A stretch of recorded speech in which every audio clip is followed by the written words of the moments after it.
Hello friend, स्वागत है आपका अपने यूट्यूब चैनल मिशन रोजगार एकेडमी में। फ्रेंड, आज के इस वीडियो में हम लोग ज्योग्राफी के टॉपिक फर्स्ट को देखेंगे, जिसका नाम है भारत सामान्य परिचय।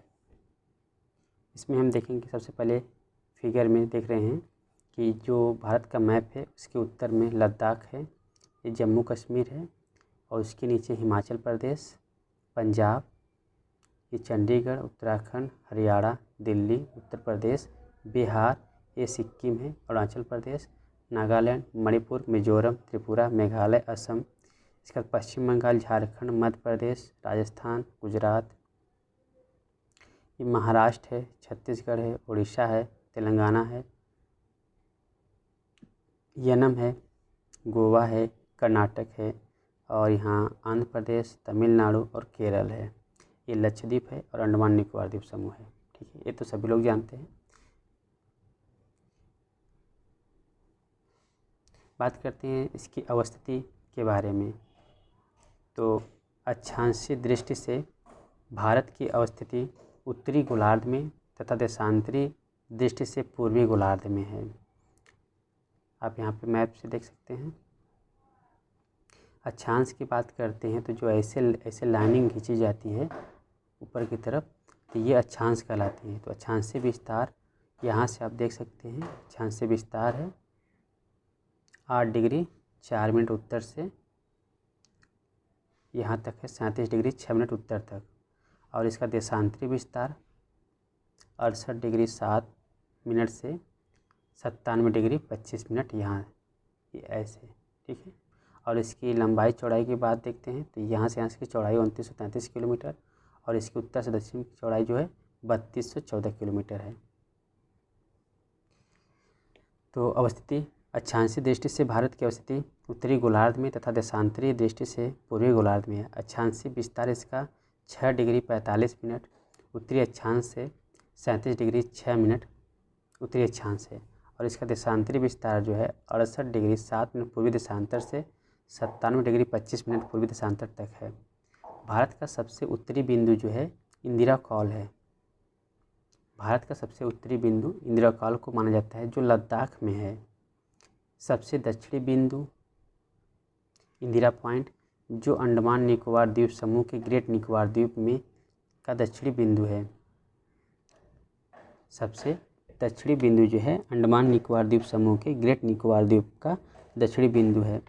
इंदिरा पॉइंट को पहले पिग्मेलियन पॉइंट अथवा पार्सन पॉइंट के नाम से भी जाना जाता है। भारत की मुख्य भूमि का दक्षिणतम बिंदु 8 डिग्री 4 मिनट उत्तरी अक्षांश, जो कि कन्याकुमारी तमिलनाडु में स्थित है।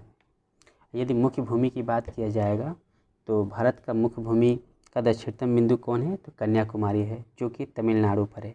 उसका अक्षांशीय क्या है, 8 डिग्री 4 मिनट उत्तरी अक्षांश है।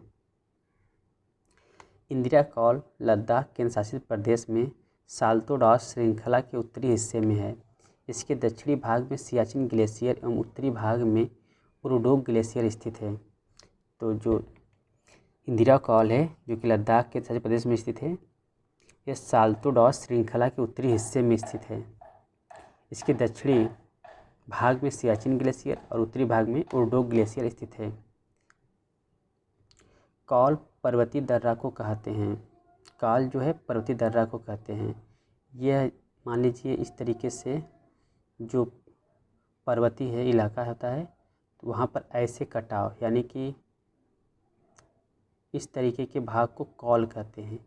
ये जो कटा हुआ भाग है इसको कॉल कहते हैं। तो कॉल पर्वतीय दर्रा को कहते हैं, जो पर्वतीय कटकों की दो चोटियों के मध्य अर्धचंद्राकार रूप में कटे होते हैं। ये देखिए, पर्वतीय चोटियों के मध्य अर्धचंद्राकार के रूप में कटे होते हैं। स्थानीय भाषा में इन्हें ला भी कहा जाता है, जैसे नाथुला। स्थानीय भाषा में इन्हें ला भी कहा जाता है, जैसे नाथुला। बात करते हैं इसके आकार की, तो भारत की आकृति पूर्णतः त्रिभुजाकार न होकर चतुष्कोणीय है। पूर्व से पश्चिम में इसकी लंबाई 2933 किलोमीटर है और उत्तर से दक्षिण 3214 किलोमीटर है। भारत का कुल क्षेत्रफल 32,87,263 वर्ग किलोमीटर है। इसकी स्थलीय सीमा की लंबाई 15,106.7 किलोमीटर है।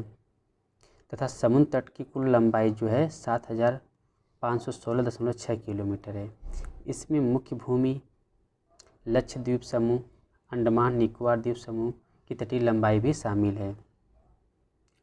मुख्य भूमि की तटीय लंबाई जो है 5422.6 किलोमीटर है। जो भारत की मुख्य भूमि है द्वीपों को छोड़ करके, तो उनकी लंबाई कितनी है? तो 5422.6 किलोमीटर है। स्थलीय सीमा भारत के 16 राज्यों तथा 2 केंद्र शासित प्रदेशों एवं तटीय सीमा जो है 9 राज्यों तथा 4 केंद्र शासित प्रदेशों को छूती है। जो भारत की स्थलीय सीमा है, जो गुजरात से लेकर के आपके अरुणाचल प्रदेश तक, जो ऊपर का उत्तरी इलाका है, उसके 16 राज्यों तथा 2 केंद्र शासित प्रदेशों से स्थलीय सीमा बनाती है तथा तटीय सीमा जो है 9 राज्यों तथा 4 केंद्र शासित प्रदेशों को छूती है। यदि राज्यवार देखा जाए तो अन्य तटीय राज्यों की तुलना में गुजरात की तटीय लंबाई सर्वाधिक है। इसके बाद आंध्र प्रदेश का स्थान है। सबसे अधिक या अत्यधिक तटीय राज्य कौन सा है? तो यह है गुजरात है, इसकी सर्वाधिक लंबाई लगती है। इसके बाद आंध्र प्रदेश का स्थान आता है। भारत की प्रादेशिक जल सीमा तट रेखा से 12 समुद्री मील की दूरी तक है। जो भारत की प्रादेशिक सीमा है वो तट रेखा से 12 समुद्री मील तक है। इस क्षेत्र के उपयोग का भारत को संपूर्ण अधिकार प्राप्त होता है। यानी कि जो भारत की प्रादेशिक सीमा रेखा है अर्थात तट रेखा से 12 समुद्री मील तक, इस पर भारत का पूर्ण रूप से अधिकार होता है। प्रादेशिक जल सीमा से आगे तट तथा तट रेखा से 24 समुद्री मील की दूरी तक क्षेत्र को संलग्न क्षेत्र मंडल कहते हैं। यानी कि जो प्रादेशिक जल सीमा रेखा है उससे आगे जो है 24 समुद्री मील की दूरी तक संलग्न क्षेत्र मंडल कहा जाता है। इस क्षेत्र में भारत को राजकोषीय अधिकार, सीमा शुल्क से संबंधित अधिकार, प्रदूषण नियंत्रण से संबंधित अधिकार तथा अप्रवासी कानून लागू करने का अधिकार प्राप्त है। यानी कि जो संलग्न क्षेत्र है उसमें किसी प्रकार का राजकोषीय अधिकार जैसे भारत के को प्राप्त है, सीमा शुल्क से संबंधित अधिकार भारत को प्राप्त है, प्रदूषण नियंत्रण से संबंधित अधिकार भारत को प्राप्त है, अप्रवासी कानून लागू करने का अधिकार भी भारत को प्राप्त है। बात करते हैं उससे आगे अनन्य क्षेत्र जो है, अनन्य आर्थिक क्षेत्र के अंतर्गत संलग्न क्षेत्र के आगे के वे समुद्री क्षेत्र आते हैं जो तटरेखा से 200 समुद्री मील की दूरी तक हैं। इस क्षेत्र के अंतर्गत भारत को खनिज संपदा, सागरीय जल शक्ति, सागरीय जीवों आदि के सर्वेक्षण, विदोहन, संरक्षण एवं अनुसंधान का अधिकार प्राप्त है।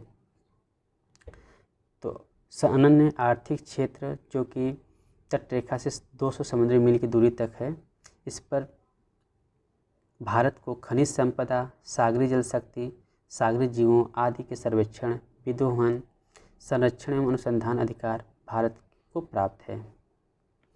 भारत का अनन्य आर्थिक क्षेत्र अर्थात EEZ 2.02 मिलियन वर्ग किलोमीटर क्षेत्र में फैला हुआ है। कर्क रेखा भारत के मध्य भाग से 8 राज्यों से होकर गुजरती है। ये राज्य हैं गुजरात, राजस्थान, मध्य प्रदेश, छत्तीसगढ़, झारखंड, पश्चिम बंगाल, त्रिपुरा और मिजोरम है।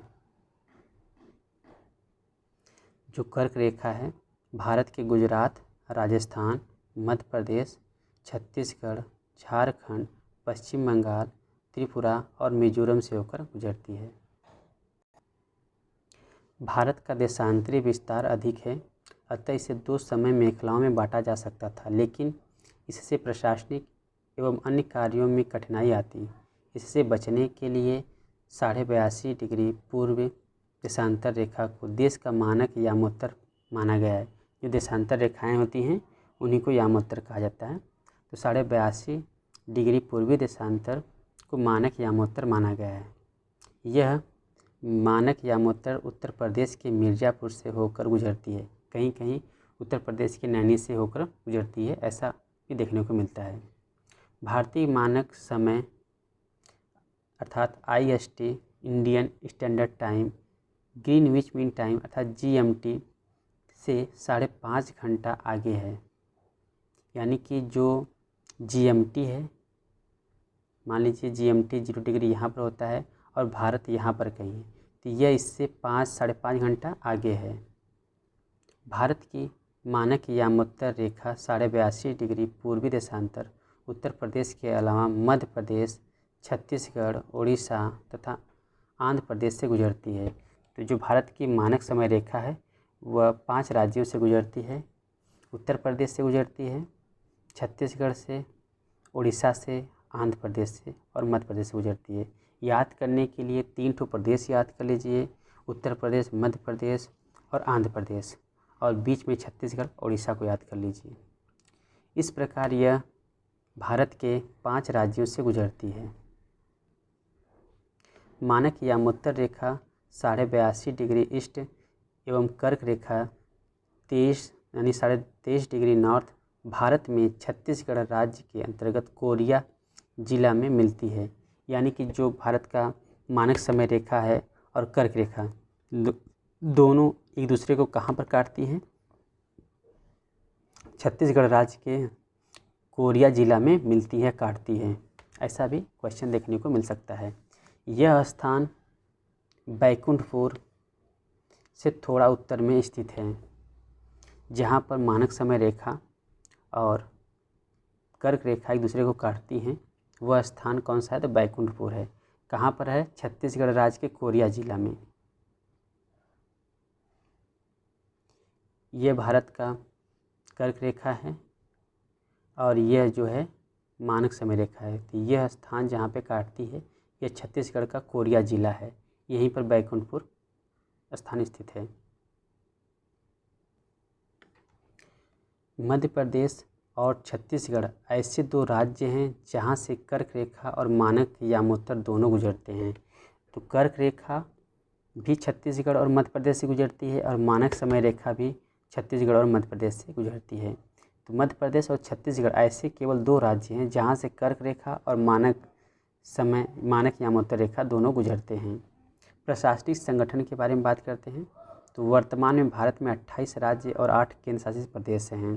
क्षेत्रफल की दृष्टि से 5 बड़े राज्य में राजस्थान, मध्य प्रदेश, महाराष्ट्र, उत्तर प्रदेश और गुजरात है। क्षेत्रफल की दृष्टि से 5 बड़े राज्यों में राजस्थान, मध्य प्रदेश, महाराष्ट्र, उत्तर प्रदेश और गुजरात है। क्षेत्रफल की दृष्टि से सबसे छोटा राज्य गोवा है। महत्वपूर्ण तथ्य देख लेते हैं इसमें। पुडुचेरी अर्थात पांडिचेरी एक ऐसा केंद्र शासित प्रदेश है जिसका फैलाव 3 राज्यों में है, केरल, तमिलनाडु और आंध्र प्रदेश में फैला हुआ है। पुडुचेरी केंद्र शासित प्रदेश के अंतर्गत पुडुचेरी मुख्य, यनम, कराईकल और माहे 4 क्षेत्र आते हैं। पुडुचेरी केंद्र शासित प्रदेश के अंतर्गत पुडुचेरी, यनम, कराईकल, माहे 4 क्षेत्र आते हैं। पांडिचेरी मुख्य यह तमिलनाडु की सीमा में अवस्थित है और कराईकल जो है यह तमिलनाडु की सीमा में स्थित होती है। यानी कि पुडुचेरी और कराईकल ये दोनों तमिलनाडु की सीमा में स्थित हैं। यनम यह आंध्र प्रदेश की सीमा में स्थित है, यानी कि आंध्र प्रदेश में स्थित है। माहे ये केरल में स्थित है।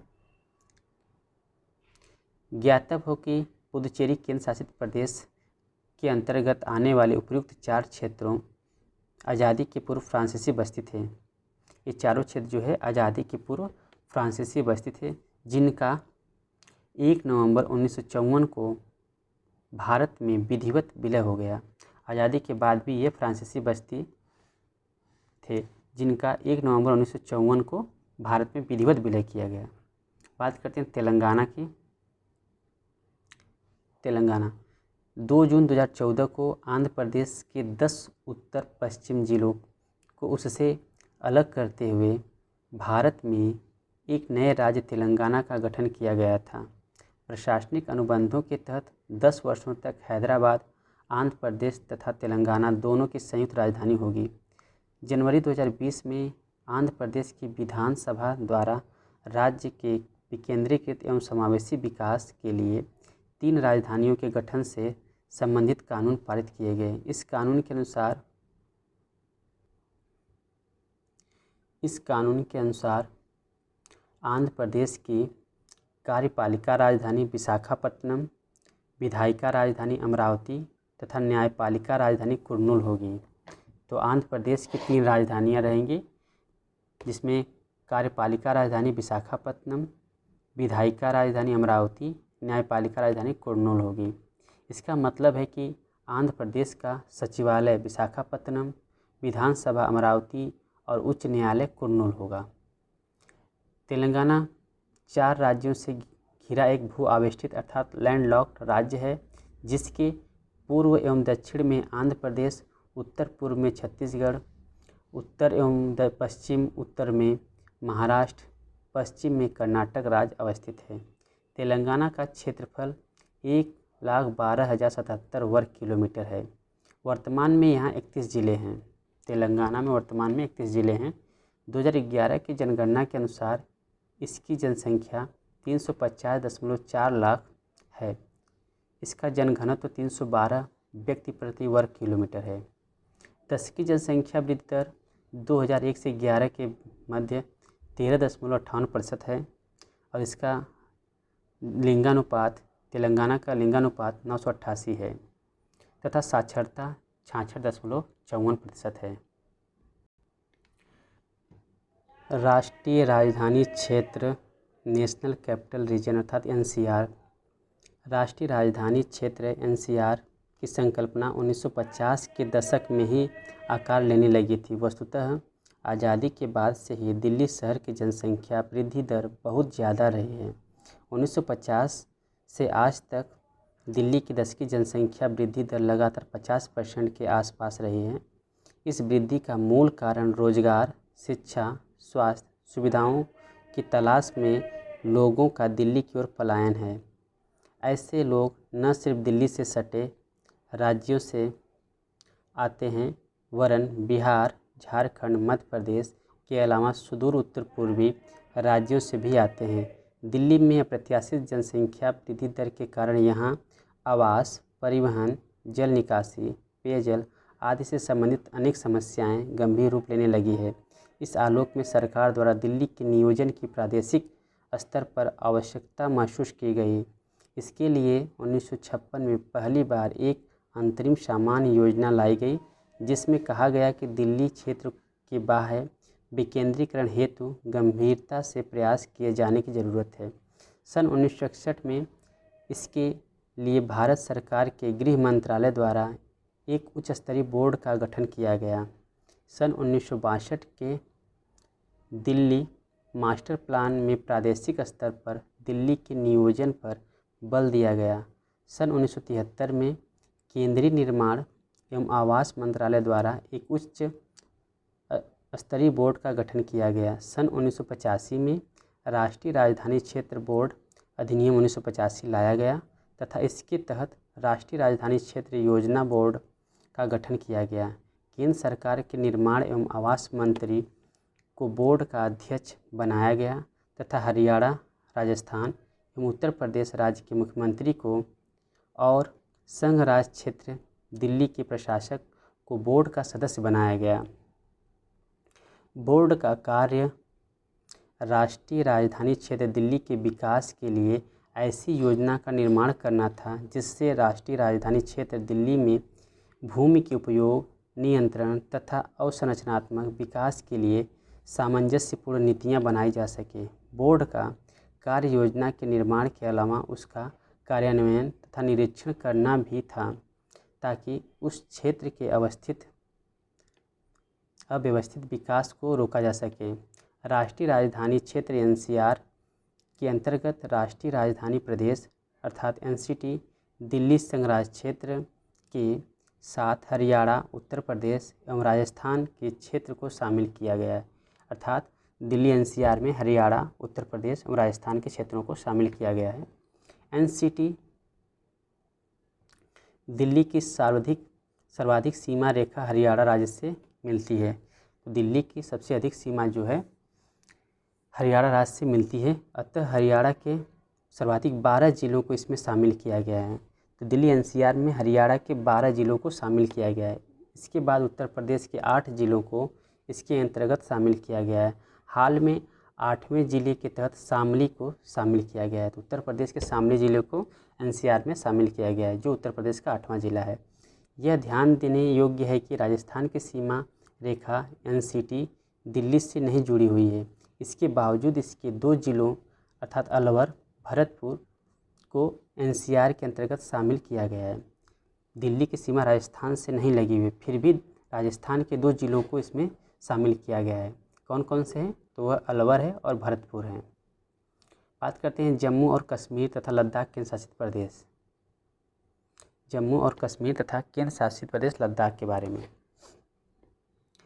वर्ष 2019 में जम्मू कश्मीर राज्य के विशेष दर्जे अर्थात अनुच्छेद 370 की समाप्ति की घोषणा के साथ ही संसद द्वारा जम्मू और कश्मीर पुनर्गठन अधिनियम 2019 पारित किया गया। इस अधिनियम द्वारा जम्मू और कश्मीर राज्य को 2 हिस्सों में बांटते हुए 2 नए केंद्र शासित प्रदेशों का गठन किया गया। पहले 2019 से पहले जम्मू कश्मीर एक राज्य था, लेकिन इसे 2019 जम्मू कश्मीर पुनर्गठन अधिनियम 2019 पारित करके इसको 2 केंद्र शासित प्रदेशों में बांट दिया गया।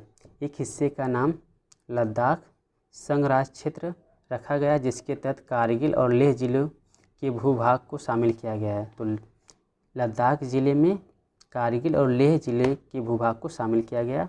शेष बचे हुए दूसरे हिस्से का नाम जम्मू और कश्मीर ही रहने दिया गया, लेकिन इसके प्रशासनिक संगठन को राज्य से बदलकर केंद्र शासित प्रदेश में परिणत कर दिया गया।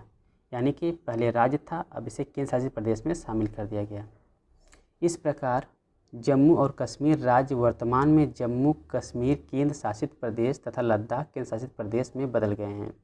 जम्मू और कश्मीर केंद्र शासित प्रदेश की राजधानी श्रीनगर है तथा लद्दाख केंद्र शासित प्रदेश की राजधानी लेह है। तो जम्मू कश्मीर की राजधानी श्रीनगर और लद्दाख की राजधानी जो है लेह है। बात करते हैं दादरा और नागर हवेली तथा दमन और दीव केंद्र शासित प्रदेश के बारे में। 26 जनवरी 2020 को दादरा और नगर हवेली तथा दमन और दीव संघ राज्य क्षेत्र का विलयन अर्थात मर्जर करते हुए दोनों को संघ राज्य क्षेत्र घोषित किया गया है। पहले ये अलग अलग केंद्र शासित प्रदेश थे, लेकिन 26 जनवरी 2020 से इनका मर्जर कर दिया गया है। इन दोनों को एक में कर दिया गया है, जिसका नाम अब दादरा और नगर हवेली तथा दमन और दीव संघ राज्य क्षेत्र कर दिया गया है। नए संघ राज्य क्षेत्र की राजधानी दमन होगी। तो इनकी जो राजधानी होगी मतलब अर्थात दादरा और नगर हवेली तथा दमन और दीव की जो राजधानी होगी वह दमन होगी। बात करते हैं अंडमान और निकोबार द्वीप समूह के बारे में। अंडमान और निकोबार द्वीप समूह, इसके अंतर्गत आने वाले प्रमुख द्वीप उत्तरी अंडमान, मध्य अंडमान, दक्षिणी अंडमान, छोटा अंडमान, कार निकोबार, छोटा निकोबार और बड़ा निकोबार है। एक सीक्वेंस में ही है, ऊपर से उत्तर से दक्षिण की तरफ। यह बंगाल की खाड़ी में स्थित है। तो अंडमान निकोबार द्वीप समूह के अंतर्गत उत्तरी अंडमान, मध्य अंडमान, दक्षिणी अंडमान, छोटा अंडमान, कार निकोबार, छोटा निकोबार एवं बड़ा निकोबार आता है। यह बंगाल की खाड़ी में स्थित है। अंडमान और निकोबार द्वीप समूह की राजधानी जो है पोर्ट ब्लेयर है।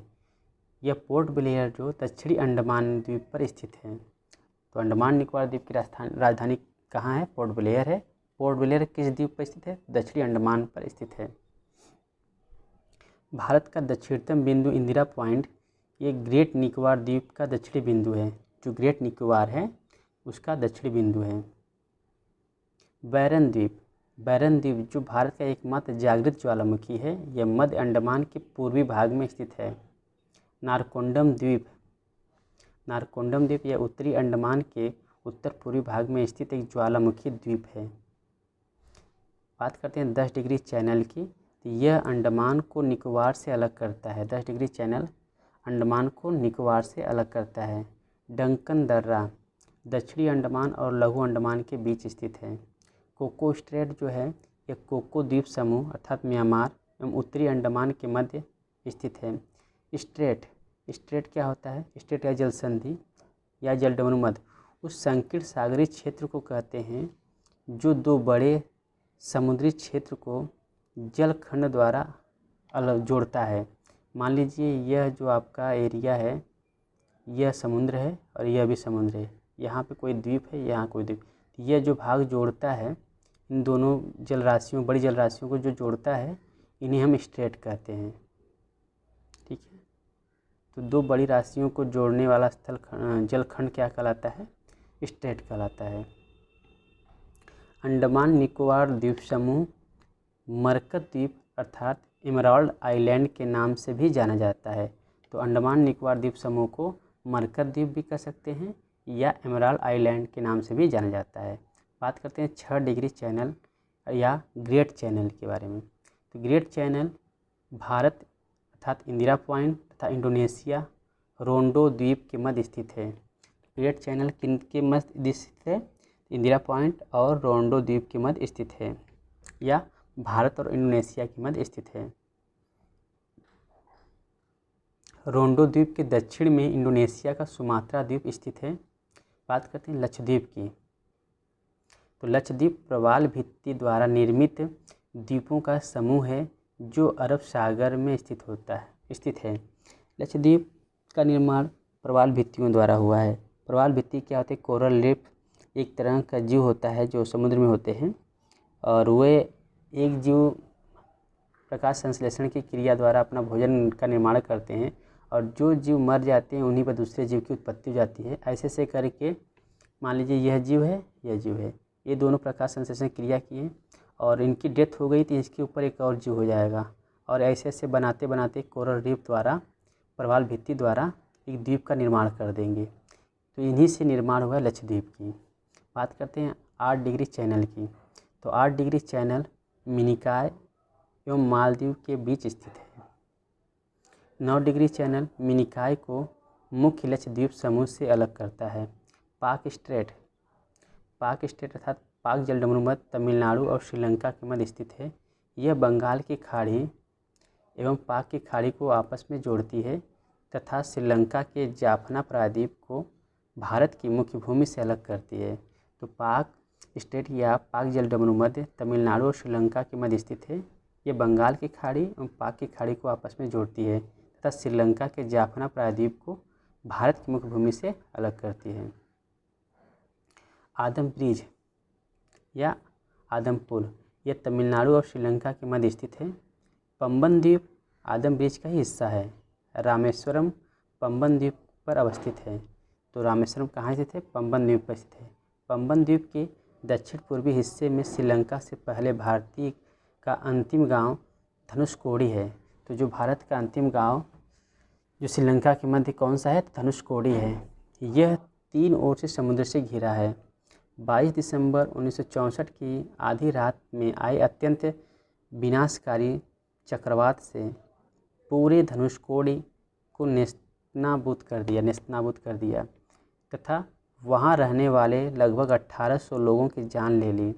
हाल तक यह क्षेत्र टूटी फूटी इमारतों, टूटे रेल लाइनों एवं मौत की खामोशी को खुद में समेटे वीरान पड़ा था। टूटी फूटी झोपड़ियों में रात बिताने वाले कुछ मछुआरे परिवारों को छोड़कर जीवन की कोई और हलचल यहाँ मौजूद नहीं थी। धनुषकोडी को पुनर्जीवित करने के लिए वर्ष 2017 में NH87 अर्थात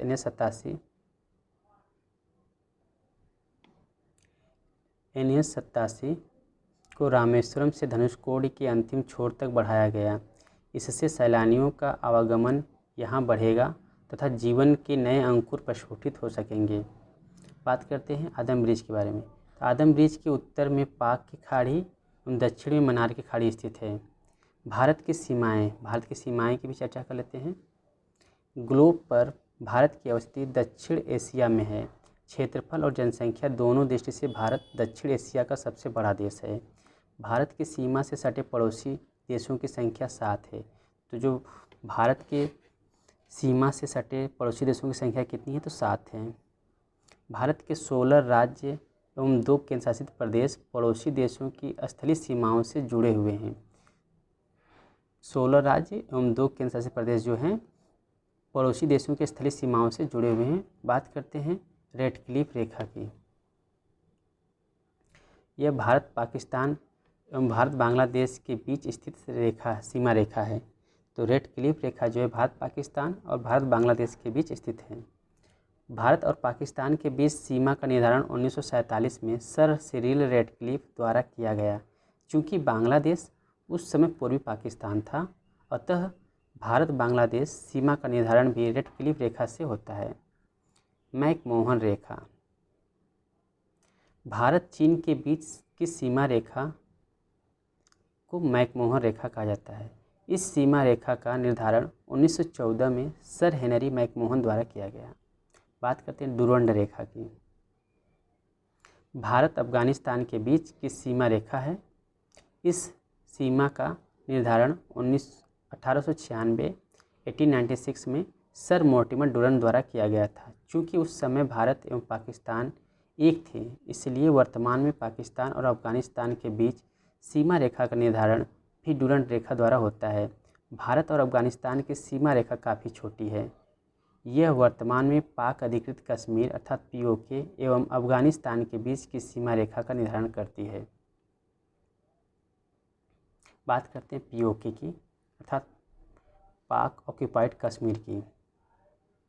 1947 में आज़ादी के बाद पाकिस्तान ने स्थानीय कबायली लोगों के सहयोग से जम्मू कश्मीर रियासत पर हमला कर जम्मू कश्मीर के कुछ क्षेत्रों पर कब्जा कर लिया।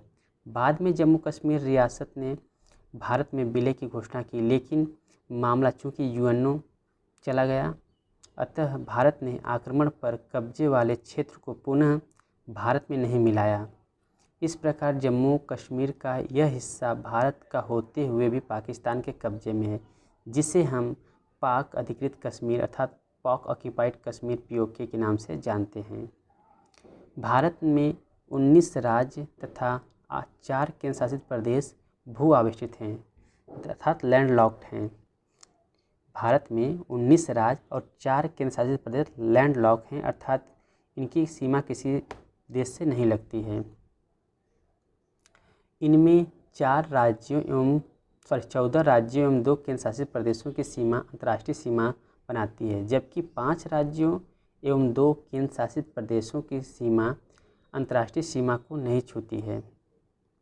भारत के 9 राज्य एवं 4 केंद्र शासित प्रदेशों की सीमा समुद्री तट रेखा से लगी है। भारत के 16 राज्य एवं 2 केंद्र शासित प्रदेशों की स्थलीय सीमा पड़ोसी देशों से मिलती है। 16 राज्य 2 केंद्र शासित प्रदेशों की स्थलीय सीमा पड़ोसी देशों से लगती है। इन राज्यों में 3 राज्य एवं 1 केंद्र शासित प्रदेश ऐसे हैं जिनकी स्थलीय सीमाएं 3 पड़ोसी देशों से मिलती हैं तथा 3 राज्य ऐसे हैं जिनकी स्थलीय सीमा 2 पड़ोसी देशों से मिलती है। शेष राज्यों की स्थलीय सीमा केवल 1 पड़ोसी देशों से मिलती है। इन राज्यों एवं उनसे सटे पड़ोसी देशों के नाम निम्न हैं, जिसे गुजरात, राजस्थान, ठीक है, सभी राज्यों को। बात करते हैं 7 सिस्टर्स के। 7 सिस्टर, भारत के 7 उत्तर पूर्वी राज्यों को 7 सिस्टर के नाम से जाना जाता है। इन राज्यों में असम, अरुणाचल प्रदेश, नागालैंड, मणिपुर, मिजोरम, त्रिपुरा एवं मेघालय शामिल है। यह ध्यान देने योग्य है कि सिक्किम 7 सिस्टर राज्यों में शामिल नहीं है, लेकिन उत्तर पूर्वी परिषद संशोधन अधिनियम 2002 के द्वारा सिक्किम को पूर्वी क्षेत्रीय परिषद से हटाकर उत्तर पूर्वी परिषद में शामिल कर दिया गया है। 7 सिस्टर्स राज्यों में असम में एक ऐसा राज्य है 7 सिस्टर राज्यों में असम एक ऐसा राज्य है जिसकी सीमा रेखा शेष अन्य 6 राज्यों से मिलती है। 7 सिस्टर राज्यों में असम एक ऐसा राज्य है जिसकी सीमा रेखा शेष अन्य 6 राज्यों से मिलती है। बात करते हैं चिकन नेक। क्या है चिकन नेक, इसके बारे में हम देखते हैं। नेपाल और बांग्लादेश के मध्य पश्चिम बंगाल राज्य के सिलीगुड़ी क्षेत्र की 22 किलोमीटर चौड़ी यह संकरी भूपट्टी जो 7 सिस्टर राज्यों को शेष भारत के साथ जोड़ती है, चिकन नेक कहलाती है। तो भारत की मुख्य भूमि को नॉर्थ ईस्ट से जो जोड़ती है उसे चिकन नेक कहते हैं। इसे सिलीगुड़ी कॉरिडोर के नाम से भी जाना जाता है। चिकन नेक को सिलीगुड़ी कॉरिडोर के नाम से भी जाना जाता है। अंतस्थ राज्य की बात करते हैं या बफर स्टेट क्या होता है उसकी हम चर्चा करते हैं। अंतस्थ राज्य बफर स्टेट, बफर राज्य वैसे छोटे देश को कहते हैं जो दो शक्तिशाली देशों के मध्य अवस्थित होते हैं तथा दोनों की स्थलीय सीमा को अलग करते हैं। ऐसे देश प्रायः रेखीय आकृति में होते हैं तथा दो बड़े देशों के मध्य सैंडविच आकार में दबे होते हैं। इसी कारण इन्हें सैंडविच स्टेट भी कहते हैं। बफर स्टेट जैसे मान लीजिए सैंडविच के बीच में क्या होता है, सभी चीज़ें भरी होती हैं, आलू का टिक्की सब भरा होता है, उसी तरीके से बफर स्टेट होता है, दो बड़े राज्यों के बीच में दबे होते हैं। जैसे एग्जाम्पल के तौर पे हम देख लेते हैं भूटान और नेपाल को। दो बड़े राज्य यानी कि चीन और भारत के बीच में ये छोटे से देश हैं। सॉरी, हमने राज्य का नाम ले लिया। दो बड़े देशों के बीच छोटे से देश को हम अंतस्थ या बफर स्टेट कहते हैं। ये प्रायः स्थल रुद्ध लैंड लॉक्ड होते हैं तथा इनकी भौगोलिक स्थिति स्थलीय परिवहन की दृष्टि से सुगम नहीं होती। ऐसे क्षेत्र प्रायः पहाड़ों, कंदराओं, गहरी घाटियों, दलदल, घने वन, रेगिस्तान आदि से भरे होते हैं। वर्तमान में नेपाल एवं भूटान भारत और चीन के मध्य अंतस्थ राज्य के रूप में स्थित हैं। हमने अभी आपको बताया दो बड़े देशों के बीच में स्थित देश, छोटे देश को हम अंतस्थ या बफर स्टेट कहते हैं। पूर्व में भारत और चीन के मध्य तिब्बत भी एक अंतस्थ राज्य की मान्यता रखता था, लेकिन आज चीन द्वारा तिब्बत को हड़प कर अपने राज्य में मिला लिया गया। यानी कि जो तिब्बत है बफर स्टेट नहीं है। नेपाल और भूटान बफर स्टेट के अच्छे उदाहरण हैं। तो I hope friends this video is helpful for you. आशा करता हूँ कि यह वीडियो आपके लिए काफ़ी हेल्पफुल होगा। तो मिलते हैं अगले वीडियो में कुछ और भी इंपॉर्टेंट तथ्य के साथ। तब तक के लिए bye bye, thank you and have a nice day.